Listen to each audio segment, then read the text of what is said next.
Well, good morning. You'll have to forgive me for my hair this morning. I intended very much to get a haircut this week.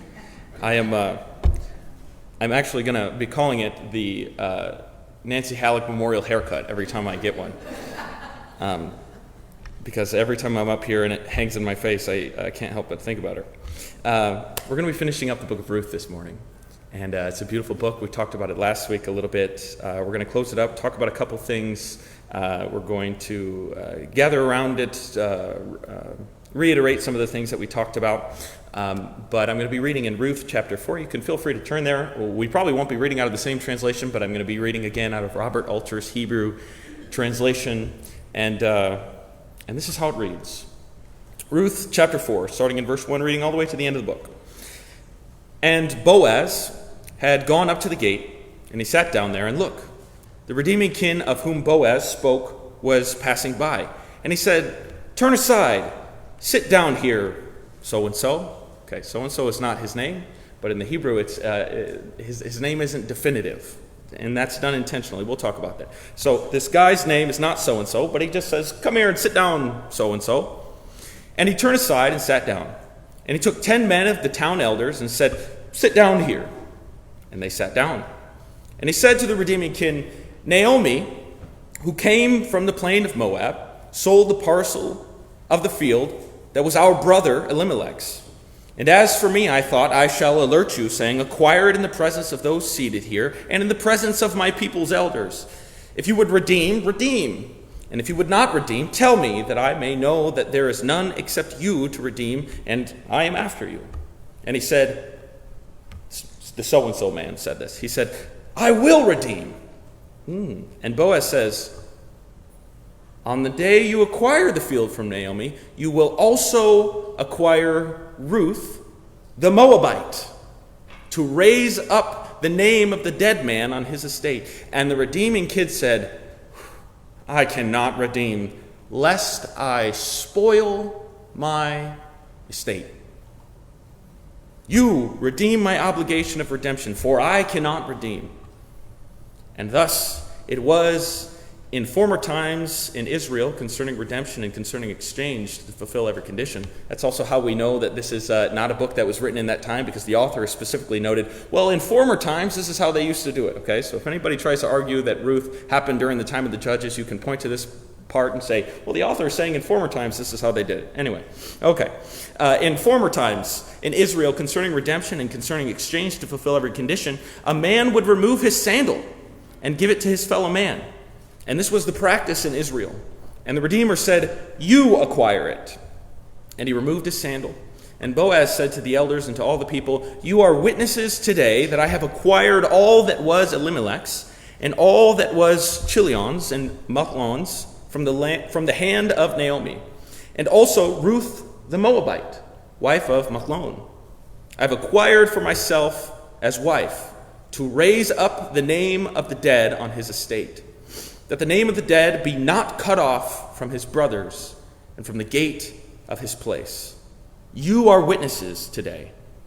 And all the people who were at the gate and the elders said, "We are witnesses. May the Lord make the woman coming into your house like Rachel and Leah, both of whom built the house of Israel, and do worthy things in Ephrathah, and proclaim a name in Bethlehem. May your house be like the house of Perez, whom Tamar gave birth by Judah, from the seed that this young woman will give you."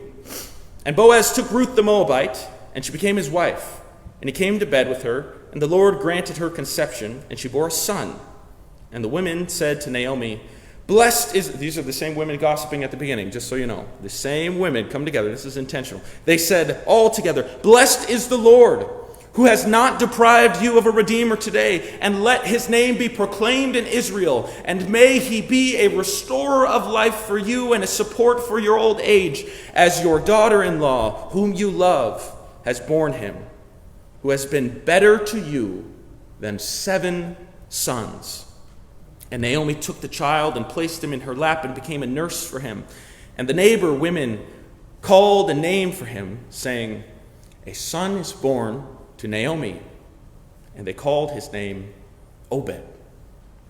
He was the father of Jesse, father of David. And this is the lineage of Perez. Perez begot Hezron, and Hezron begot Ram, and Ram begot Amminadab, and Amminadab begot Nahshon, and Nahshon begot Salma, and Salma begot Boaz, and Boaz begot Obed, and Obed begot Jesse, and Jesse begot David. I did practice those names. Very, very interesting conclusion to the end of the book. And there are too many allusions for me to reference, because you will be bored out of your mind, and we will go over our time today. So I'm going to be careful. I'm going to hope that we picked up some stuff from the previous weeks. And if you're very interested in it, you can come to me afterwards, and I can unload on you all the things that are in here, but I can't possibly do it in the time allotted. But we are finishing off the book of Ruth this week. Over the last 3 weeks, we have followed a journey that began with, if you'll remember, it began with famine, with death, with displacement, some very interesting things that maybe not many of us have experienced in our lifetime. But prior to the story even beginning, we are told that Naomi, she left Bethlehem, right? She left Israel with a husband, and she had 2 sons. So a very full feeling. It's what every woman during that time would need. It's a very secure feeling, and they left to make a better life for themselves. So Naomi, she left with a husband and 2 sons, but she returned empty. She returned without any of them. And that is a big thing that you'll notice, because Bethlehem is called the house of bread. It's this idea of the house of fullness. They're coming back. And so the story is very much a story of going from emptiness to fullness. So very interesting. But she left and she returned without any of them. The only thing that she had when she came back was Ruth, her Moabite daughter-in-law. And she told the women of Bethlehem this explicitly. She said, "I went out full and empty, did the Lord bring me back." And I want you to remember, this story is supposed to be a representation of how the people of Israel felt after coming back when they were displaced, when they were taken over by Babylon and Assyria and all of them. They came back after this displacement, after they were ransacked, after they were kept for decades in a separate city, and they came back feeling empty. They came back feeling empty. And what you'll notice about Ruth is making this argument is that you came back empty, and here you are in the midst of a bunch of foreigners, and it is not necessarily the foreigner's problem. In fact, the foreigner is the thing that will help us feel full again. Right? That's the larger argument. And this is what we see Ruth doing here. Ruth refused to abandon her in her emptiness. In chapter 1, Ruth left her country, her people, everything that is familiar, to remain with her mother-in-law, with Naomi. In chapter 2, she went out into the fields to glean, kind of using that ancient social safety net that allows widows, that allows foreigners, that allows the poor to gather what harvesters left behind, all 3 of which Ruth is. She is a widow, she is poor, she is a foreigner. But that is where she left Boaz, a man that the scripture calls a man of worth, right? Is a very a title that is highly esteemed. A man of worth who recognized that this foreign woman was also a woman of extraordinary faithfulness. Then last week in chapter 3, Ruth went to Boaz at the threshing floor, right? That scene was filled with tension. It was filled with innuendo, especially because Ruth was a Moabite woman, approaching an older man in the middle of the night who was drunk at the threshing floor. And this would have been a xenophobic trope or a racist trope at the time. They would have said, that Moabite woman, we know what she's going to do. But to the chagrin of many of the people during this time that would have stood on the opposite end of the spectrum, both Ruth and Boaz, they act honorably. They don't do what they're supposed to do. They don't do what people presume they would do. And Ruth instead asks Boaz to spread his wings over her because he was a redeeming kinsman. And that sounds great. It sounds like the story might come to a conclusion. Boaz agreed to help, but there was a complication. The story introduces a little bit of tension right before it comes to a conclusion. Another relative was more closely related to Naomi's family and therefore had the first opportunity to act as a redeemer. So chapter 3 ends with Naomi telling Ruth, the man will not rest if he does not settle the matter today, because he's a man of integrity. When he says something, he gets it done. And then chapter 4 begins immediately with Boaz sitting at the city gate. And I love that transition because Naomi says that man will not rest until it is settled. And the very next verse, where's Boaz? Sitting at the city gate. He's ready to resolve it, right? And the gate is a really interesting place because the gate was Bethlehem's courthouse. It was the town hall. It was the public square. It was the business district, right? It was where legal matters were settled in front of the community of believers. Boaz sits there until the nearer relative passes by, and we don't get a name. And then he gathers 10 elders to witness what is about to happen. And what you'll notice throughout this is Boaz has a very commanding presence, even to the elders. He quickly picks them out and he says, sit down.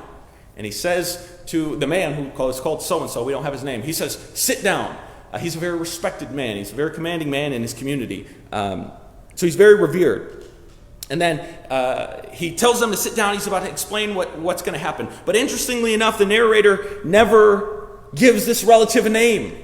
And that's intentional, right? We'll talk about that later. He's simply called, I love the way this translation puts it, he's just called so-and-so. You could insert John Doe in there, right? It's translated, this ambiguous name, it's just trying to fill a slot. You can call him John Doe. Now, Boaz tells him that Naomi's family property is available for redemption, right? And that excites this man. He's like, oh, absolutely.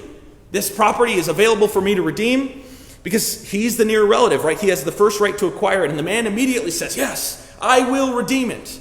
And at first it sounds like a good investment, right? He can purchase the land. He can keep it within the extended family. To the community, he looks like he's doing something noble. It looks like he's doing something just. And he gets to acquire this land, possibly add it to his own estate. Because Naomi is older, right? She's not likely going to have any more sons. She herself admits this in previous chapters. So there doesn't appear to be an heir who could eventually claim it, right? That's the point of the redeeming kin. If there is a land, you have the obligation to marry your brother's wife and restore your brother's children. Restore his lineage. They're big on that. But if his wife couldn't have any kids, then, well, I will adopt this land. I'm going to take this land as my own. That's how it worked. But then Boaz tells him something that I don't think he was expecting. He said, the land comes with Ruth. If the man accepts the property, he also accepts the responsibility for Ruth and preserving the family line of her dead husband.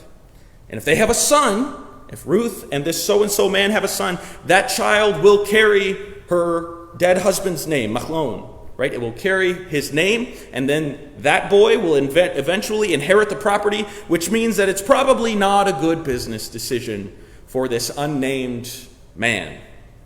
And Boaz even goes as far to add a little sting to it. He says, who is this woman? She is Ruth the Moabite. Ruth the Moabite.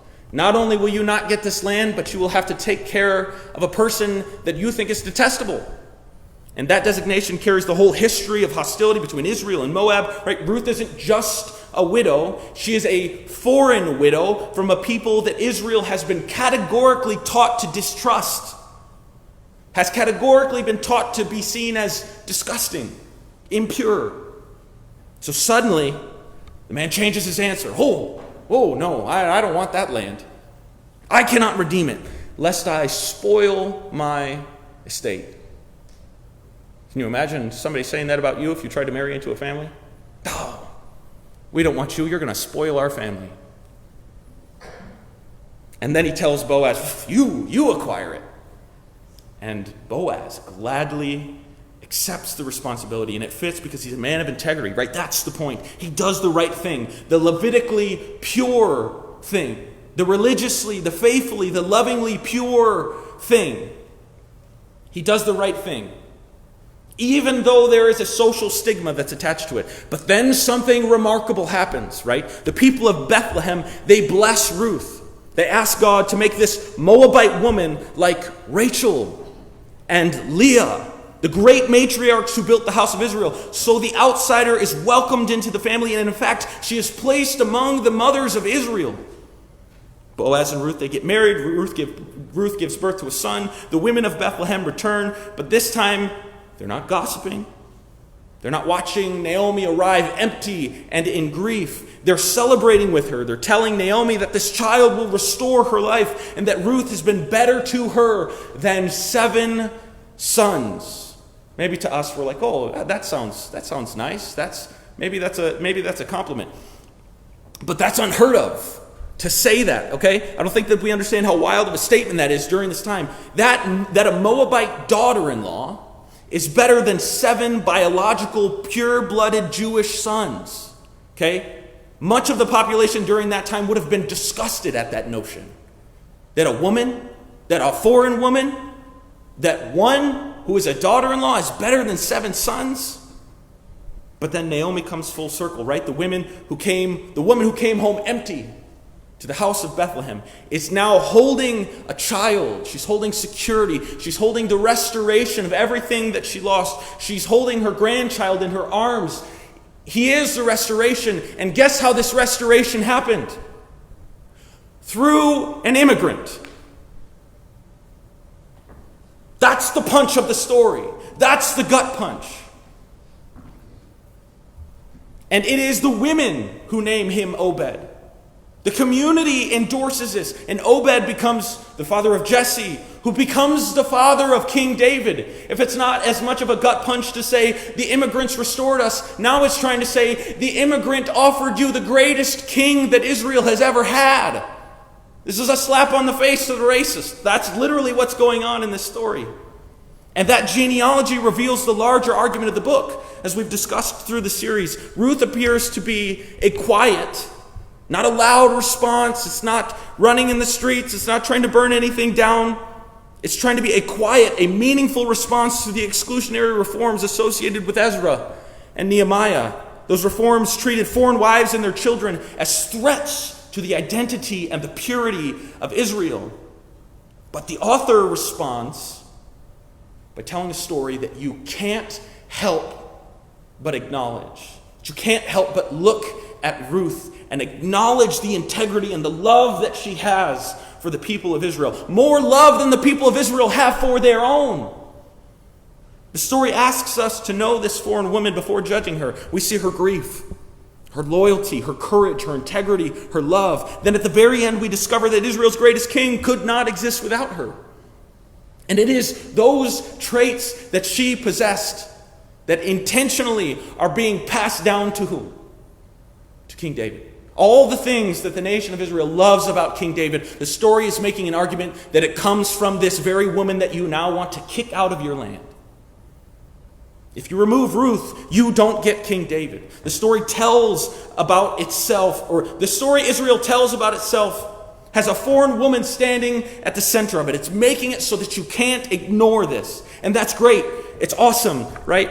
But I think the story hinges on one particular thing. I want to focus on one particular moment in this last chapter because the conclusion of Ruth turns on one important question.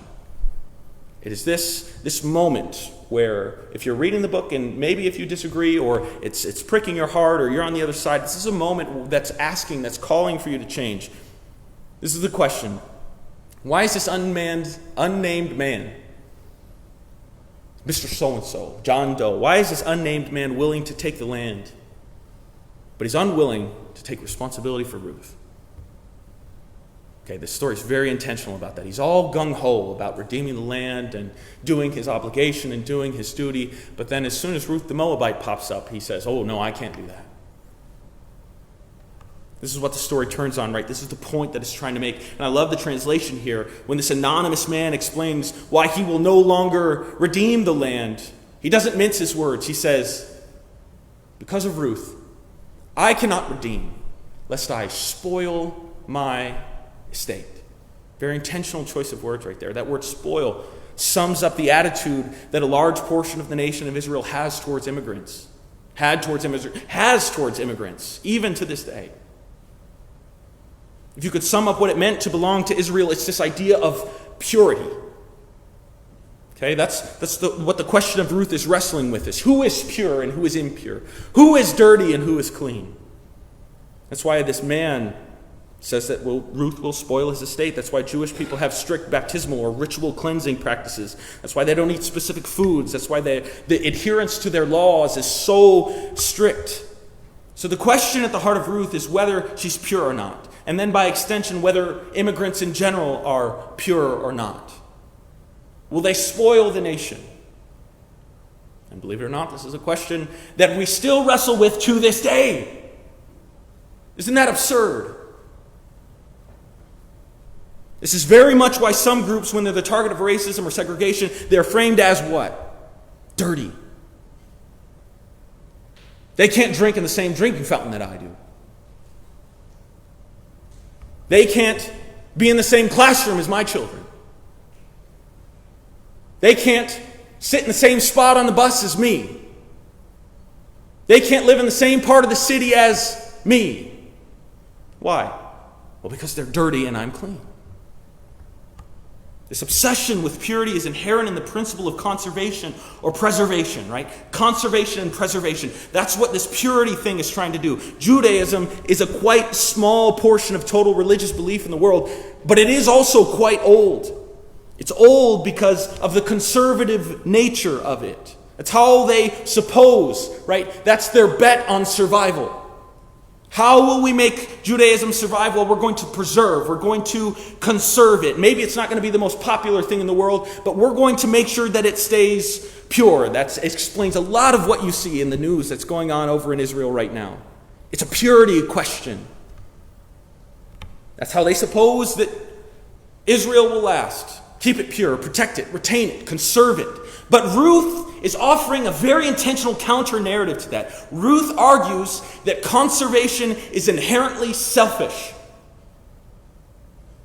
It is deviously unloving. The book is trying to say that conserving the purity of your people risks doing harm to the very people that you're trying to protect. It risks losing the very thing that you're coveting. Where do I get that idea from? Well, two things. The first is Naomi. Without the impure, unclean Moabite woman, the Jewish widow would have died in destitution. The fact that Naomi survives because of Ruth is an intentional condemnation of the Jewish people. It's quite clearly making the argument, if you take the immigrant away, our nation will fail. You're working hard to eliminate the very people that your nation depends on. And not only does the nation depend on them, but the immigrants are doing the very same thing that the nation prides itself in, but is always falling short of. Working hard. Loving their family. Selflessly loving. Doing the dirty work. Sound familiar? The second argument that the book makes about immigration is embodied in the nameless man who refuses to marry Ruth, right? He doesn't want to endanger his estate. He doesn't want to complicate his bloodline. He doesn't want to risk his family's future. It's as if he's saying, Naomi, look, it's nothing personal, but that Moabite woman, she's too great of a risk. I don't want my family to be diluted. I don't want my name to be lost. Yet the irony is that while trying to preserve his own family and his own name, he is forgotten by history. That's the intentional choice that the author makes. The narrator calls him so-and-so. This very thing that you're working so hard to preserve, that you're trying to keep, you're forgotten. Why? Because history will never remember the selfish. Boaz, however, risks his estate to preserve another person's name. And because he does, we say Boaz's name today. We revere him today. His name is remembered for generations today, not because he worked hard to anxiously preserve it, but because he gave it up for another. Does that remind you of anybody who never had any kids, who lived his life for another? And yet his name remains with us today. I think of Jesus. The book of Ruth reminds us that true love is never something that will cause you to anxiously preserve. It's not going to cause you to hoard. It reminds us that there's no such thing as purity of blood. That's a lie. There's no such thing as purity of blood. There's only purity of love, purity of commitment, purity of faith. Right? That is what binds us together as a community of believers, not unrealistic standards of purity or holiness or sinlessness. The radical inclusivity of the Christian message is not only foretold here in the book of Ruth, but it should still echo in our sanctuaries today. Come however you are, from wherever you are. Because the only standard here is not blood, it is love. And I think there are some that may hear that and think, well, that's an awfully low bar. The only standard that you have is love. I think that's too easy, that it's a cheap gospel. That nobody, if you just love everybody, then nobody is challenged. Nobody ever has to change. Nobody ever has to deal with sin. I have no doubt that there are whispers of a church in Shelby that doesn't care about sin or hell or salvation. They don't preach any of that. They don't focus on any of that. All they care about is love. All they preach about is love. It's all about love over there. That's the love church. And I think that's the kindest insult I've ever heard in my life. But also, maybe they really don't know how hard love is. I would argue following a law, falling into line, is so much easier than loving. It's easy to turn Ruth away. It's easy not to want her. It's easy to turn you away if you're gay. It's easy to turn you away if you're skeptical or you have questions. It's easy to turn you away if you're an immigrant. It's easy to turn away anybody that comes with risk. That is living a difficult life, not by choice, but because that's the way that God has ordained it, for whatever reason. But this is what we have learned from Ruth. This is what we have learned from Jesus. This is what we strive to live out as a community of faith. Love doesn't turn anyone away. And that's not our politics, that is our faith. Is Ruth welcome in our church? Sure, a lot of people would say, absolutely. She can come and sit, but she can't be a greeter at our door. No. Maybe we'll let her wash the toilets, but we won't let her lead singing. She can sit in the pew, she can listen. Is Ruth welcome in our church? Absolutely. Almost everybody would say yes, but we should ask ourselves,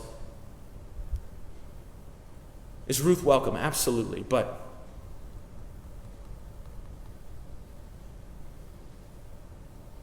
not only is she welcome, because letting people through the door is easy enough. Like Boaz, are we a people that are willing to take on the risk of those that have been disenfranchised, even if it offers us no apparent benefit? Even when love gives us the short end of the stick. Why would anybody do that? Why would Boaz do that? He doesn't inherit the land. Ruth offers no apparent benefit to him. And welcoming those that are disenfranchised offers no apparent benefit to us. Why would anyone do that? Well, many churches, they don't. That's the answer. But we strive to. Why? Well, because that's the Christian message. Christ did it for me. He did it for you. While we were enemies, Christ died for us. You see, Boaz anticipates Jesus Christ. Through him, we are adopted into a family that is not our own. We are given a love that we think so many times we don't deserve. We're given a home when we are homeless. And we've been asked not to forget that kindness. That is why Shelby Congregational UCC exists. This home that we have been adopted into is what we call the church. That's all I got. Amen. P.S. As we end Ruth, I hope that you see that sometimes biblical stories that maybe you've read a dozen times can still surprise us. The Bible is full of tension, it's full of opposing worldviews, things that challenge us, and yet it is still our sacred book amidst the diversity, amidst the authors, amidst the oppositions, and yet it's still our sacred book. I hope that we can, as a church, mirror that same sentiment. We don't want to give the illusion that everybody believes exactly the same thing, right? That would make me think that we've all been brainwashed. If we all just follow in line after one another, if we never have any questions, if we all have the same conclusions, that's not what we want. We want to think. We want to love. We want to have arms that are open and willing to accept a diversity of people. But much like the Bible, we are a sacred gathering of diverse people and opinions and beliefs. But it is, at the end of the day, love that unites us. That no matter who we are, love never turns anybody away. That is who we are. We reflect on that, not only this week, but today.